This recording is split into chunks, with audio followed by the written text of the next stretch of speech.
Hello, and welcome to another DVD commentary. The audio on this game was not very good, and also there was a bit of music. So I've replaced the audio, and wants to show you this match. So this is pretty much a typical control warrior with a few tech choices, and this is a big priest. The title of this video is going to be the unluckiest big priest ever. I'll put ever in there. Ever will be clickbaity enough. So with this deck, control warrior versus big priest, pretty difficult. It's a double dead man's hand control warrior with a win condition of fatigue or a lucky mine from Iron Juggernaut.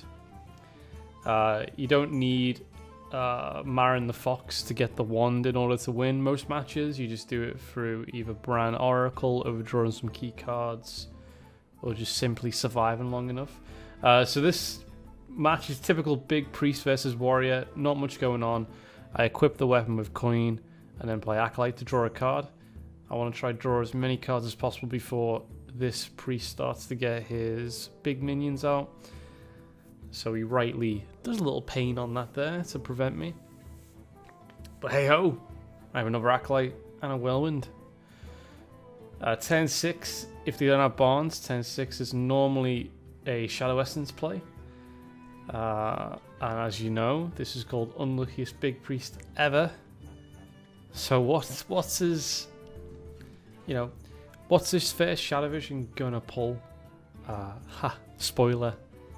It's not a good minion. He doesn't actually have it here, so I just continue to draw, as you do. So that's a little bit unlucky straight away. No Barnes, no Shadow Vision. And as you can see in our hand, Marin the Fox is there. Of the turn 7 Shadow Vision. I have a policy, I don't usually emote. I only emote when a Barnes is pulled from a Shadow Vision. So there's going to be a couple of emotes this game. So I'm happy to see the Marin the Fox, because that is going to give him a chest, and obviously, as you know, the chest will give him another bad resurrection. When you do play this matchup, big priest versus control warrior, and you are running Marin, you typically don't want to play Marin just on turn 8 on an empty board, because that will give them incentive to psychic. Even though you'll get your Marin back, you'll still have a bad top deck of a chest. But we're pretty safe here. He plays Rag from hand, so that means he isn't going to be psychicking this chest away. So we're fine to play Marin on curve, and we don't really mind if it dies to the Rag, as long as we get that chest out there. And we've also got Cornered Sentry, which is another tech choice. Cornered Sentry is great against Big Priest, obviously, because we give him a 1/1 Raptor. But it's also great against other decks, because we have combos like Bran, Sentry, Dry Whisker to gain maximum amount of armor. Also, Cornered Sentry Brawl is great. So this deck runs 1 Cornered Sentry and 1 Rat. But technically, it's an infinite amount, because you have 2 Dead Man's Hands. So yeah, dropping Sentry here, and I'm thinking, what do I want to do? And the immediate line of play would be to play Sentry, play the Dry Whisker, and then just Flurry. But the greediness in me is thinking, damn, I really want to keep this armor. You know, I've got 12 armor. I really want to keep this 12 armor, but yeah, my hand, if I had Brawl, I'd play Brawl into that. But yeah, decision, you gotta play the Whirlwind effect, as it were. What was it? Flurry effect. And then just armor up after it. So doing this, he now has Barnes, Rag, and Obsidian Statue in his mix. And obviously, you know, you don't really mind resurrecting, even out of those, you don't really mind resurrecting Barnes. It's not ideal, but still, it's not as bad as, you know, resurrecting a 1/1 Raptor or a chest. So already this priest is he's not having much luck. I just go for 1 dead man's there and a shield slam on this. The reason I use dead man's hand there because our chest reward isn't too great. I didn't mention we got the golden cobalt, which changes your hand into all legendaries. I have double execute now, and I had a shield slam in hand and a shield block, so I wanted to put them back in the deck because they are pretty good. They are pretty good ones to actually pop back in. First resurrect is a little raptor. Isn't that cute? He's not having much luck, is he? So this is going to be a use of a execute because execute activators are they're not hard to come by, but while you've got one in hand, you wanna use it. Call it Oracle's gonna overdraw our opponents as well here. It's a Shadow Vision. I forgot about that first overdraw. Shadow Vision, pretty big actually. That is potentially a second Resurrect or a second Spellstone. So that is one of the bigger draws. If you don't directly overdraw a Resurrect spell, that is one of the best. Oh, and like I say, I have a policy. And the policy is to is to emote on a Barnes pull. Yeah, it's going well so far for him, I'd say. So in this instance, I can practically do nothing. In this case, and that's what I do. I just go for the power up. Because our hand consistency is it's a bunch of armor gain and some small removals, well, single target removals, and because Dry Whisker is good in all, Dry Whisker is good at any case or any board state there, because he's gonna. What I'm trying to say is the board's gonna expand, so Dry Whisker's gonna get better. It took me a while to get that out. Here, I believe I just do an execute and a shield slam. Again, Dead Man's Hand's fine. You know, I don't mind popping them back in. I'm going to change the hand into all legends here anyway. Because our hand there now, it's too situational. And we get, look at that, a Yogg. It's good, isn't it? That's what you want to see. It does make things more exciting. And there's a first for me there. This is a first. Gifter, or whatever he's called. I've never played him. I don't think I've got him unlocked. And I think that's the first time I've actually seen him in play. I haven't had him played against me either. Grifter. I don't actually know how this card works. Originally, I didn't know how it works. I thought I just picked one, and he would get a random one from the other two. Obviously I take heavy metal there. I didn't realize it'd give me another choice, so I had to hide it and then read the card. So I just picked novice. I didn't realize that. Yeah, as you can see, I didn't realize that. Luckily, I got the actual heavy metal. Luckily, I got the heavy metal there and played it instantly. Obviously, so that's not a bad outcome, is it? 4-5 to 6-6, pretty nice. So yeah, so far, what do you think? Dan's been pretty unlucky in this matchup, I'd say. Nothing's quite gone right for him. Even one of the cards he got from the Death Knight, from Lich, I instantly removed from a top deck for the last turn, which is nice, wasn't it? We got the use back. So that's again, you know, he's not very lucky, and now he's got a 4-5 in the mix potentially. And there it is, there, Bray Yasiraj.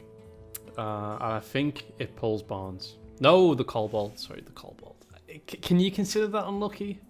Is that unlucky that I pulled the Cobalt? I don't know. I guess it is, isn't it? Because maybe one of his win conditions would have been the Cobalt later on, because his hand size is pretty good. Yeah, our priest makes a little bit of a misplay here. Only a small one. I think he gives a buff to Yasiraj, even though Yasiraj is going to die the next turn, which is a little bit of a mistake, I guess. I didn't realize I could talk this much continually. I guess if there's something in front of you, though, it's a bit like casting. You know, if there's a game to talk about in front of you, it's pretty easy to carry on talking. Oh, that was it, yeah. As Barnes did nothing. That's unfortunate, isn't it? That made me laugh. Yeah. That was one mistake. He played a 1-1, which he probably shouldn't have done. Then the other mistake was he puts not powered shield. What was it? Powered glory on a target that's about to say bye-bye. Yeah. The whole experience is making me laugh for quite a bit, as you can see in the video. Good top deck. I would have played Yogg there, but because Yogg is like I'm considering Yogg to be an emergency card, and yeah, I'm not playing it until I absolutely need to play it. So because I had a good bit of removal there, I just went for the Anubarak. Because, you know, it's not often you actually... Some of the cards I'm playing here, you don't often see them. Anubarak. When's the last time you saw Anubarak? Hey. It might have been from me, actually. I did unironically put Anubarak in my big rogue deck at one point as a test. It wasn't very good, as you can imagine. So his best outcomes so far have been... from the Eternal Servitude, obviously. A little bit of a mistake from him again, you know, not playing around the Execute. You'd probably, to protect the Lich King there, I would probably trade both of those into the Anubarak, because it also plays around Brawl. The reason I killed the lovely Barnes there was to play around Magic Shell. So we're looking pretty lucky, and he's looking pretty unlucky thus far. Not a bad top deck, actually. Cold Light Oracle, I'd play that over the Anubarak there, get a little bit more, a bit of draw, and ban our opponent. The ban was Death Knight, which would have been again a way out for him potentially if he could find enough pings. But alas, this is not his game. The Resurrect there, not bad, not great. Oh, it's okay. It's not the best. You don't even want to see the Yasiraj, do you? Because you got nothing left in the deck. You probably want to see a Lich or a Rag. But it wouldn't be titled, you know, World's Unluckiest Big Priest if he pulled a good Resurrect. We can sit back and watch this. I remember the Yogg being good. I don't remember exactly what was played, but I remember it being good. Enjoy.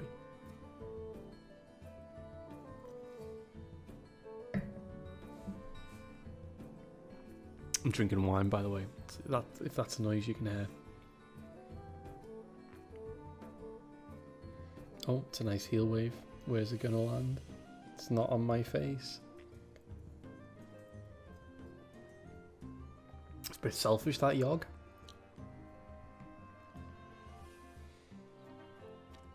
Oh yeah, I should have done a little quiz there. Guess how I was able to play Brawl. It was Blood Bloom.